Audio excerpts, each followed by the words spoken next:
people that came through something or circumstances that they were not supposed to go through. Life is so short. It's all about experience. People see different view. Some people think you're rich, you're successful, but maybe not. Some people say, you know, this guy does not have money, he's a terrible guy. Maybe not. So everybody chooses his own life.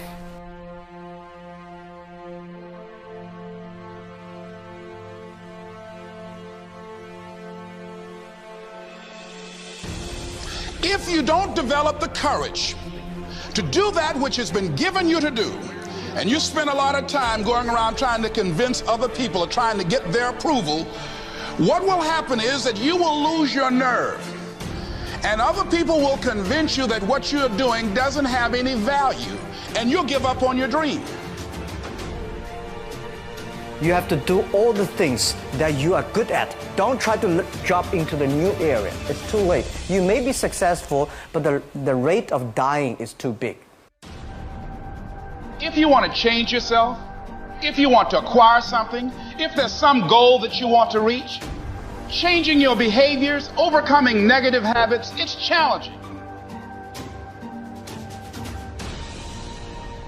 If you want lasting change, you've got to give up this idea of trying something. You got to decide you're going to commit to mastery.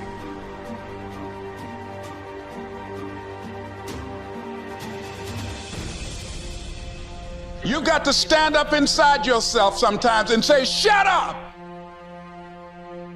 We only have enough energy to take us to a certain level, but it's necessary that we assemble ourselves with other people who share our vision, other people that can see it for us, to give ourselves a home court advantage.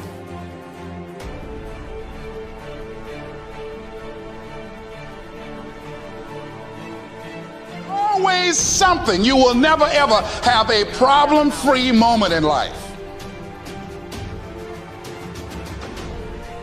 I tell people the most common thing people talk about is how they want to make a change in their life. But everybody wants to change, but nobody wants to work out. You know, everybody wants muscle, but nobody wants to train. See, one of the challenges that we have in our lives is we don't realize that the process of training ourselves, the process of conditioning ourselves actually feels incredible once you get that initial momentum. But most people don't.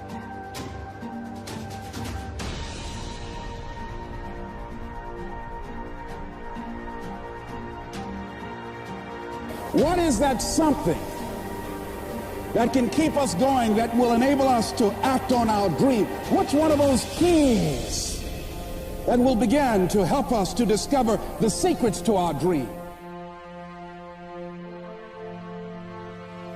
As long as there is blood running through your heart, as long as there's air in your lungs, you have a purpose. You have to give meaning to your life.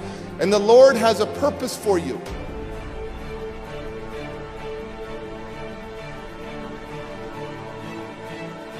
Bible again, it says, whatsoever ye desire when ye pray, believe that ye have it, and you will have it. The purpose of a goal, as I've shared with you so many times, is not to achieve the goal. The purpose of the goal is what it makes of us as people, who we become. Ultimately, though, we have to have a sense that who we even have become has some kind of meaning. Without that, there's not a reason to live. There's not a reason to get up. There's not a reason to go out there and make it happen.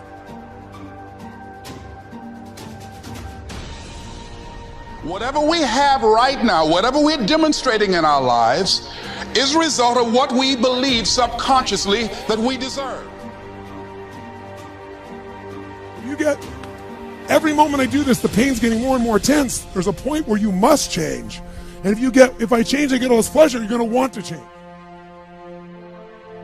And so as you begin to look at where you want to go, beginning to embrace that, it's possible. Everything on earth has a purpose, and you do too. That purpose provides an inner drive that once you tap into it can give your life immense fulfillment. It'll also give you certainty.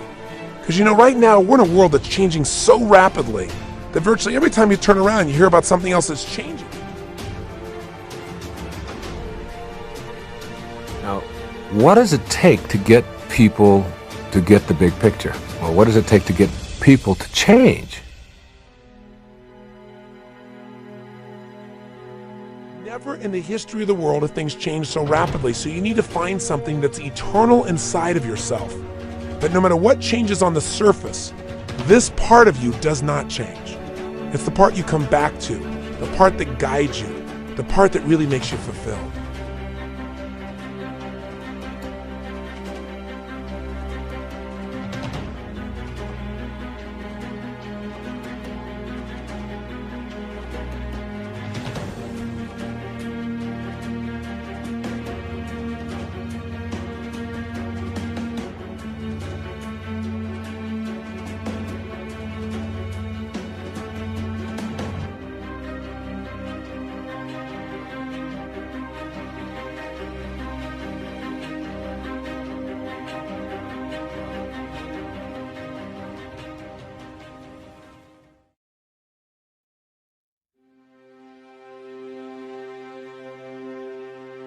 I mean, to want and to be ambitious and to want to be successful is not enough.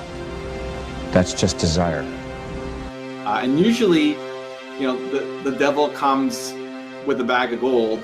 You know, there's an opportunity to do something that will pay a lot of money, but you don't quite feel comfortable with. What do? So you can never embrace the fullness of now, or you make the now into even an enemy. Don't be a part-time dreamer. Over you, Paulo Coelho. Find the smallest way to get started.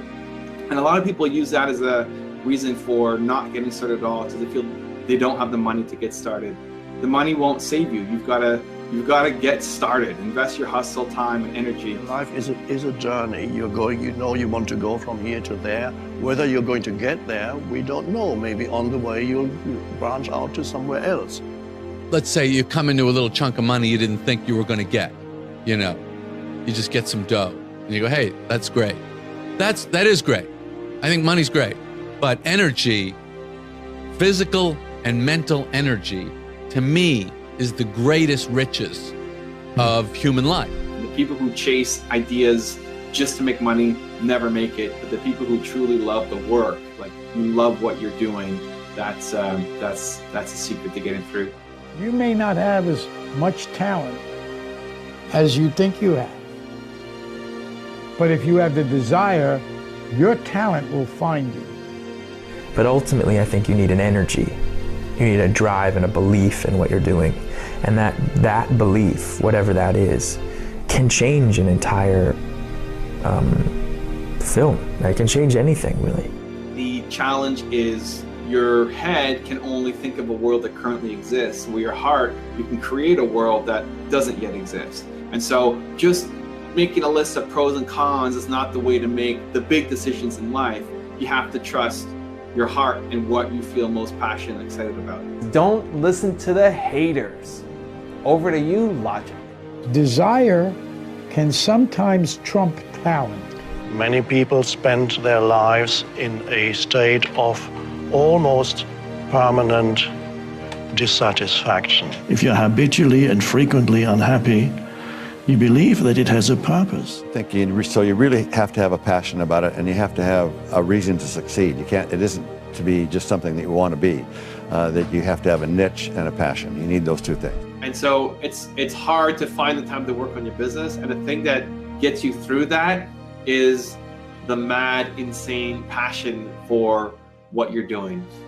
If I didn't do the right thing yesterday, what I got to do today is I've got to repair. I've got to go back, make amends, backtrack, put the car in reverse, put my life in reverse. I've got to go back there. I've got to repair. Now, every day I spend repairing, I'm not spending preparing. Well, you see, we repair when we fail to manage the decisions that we've made. We prepare when we, on a daily basis, manage the decisions that we've made. So your footprints to success are really footprints of success.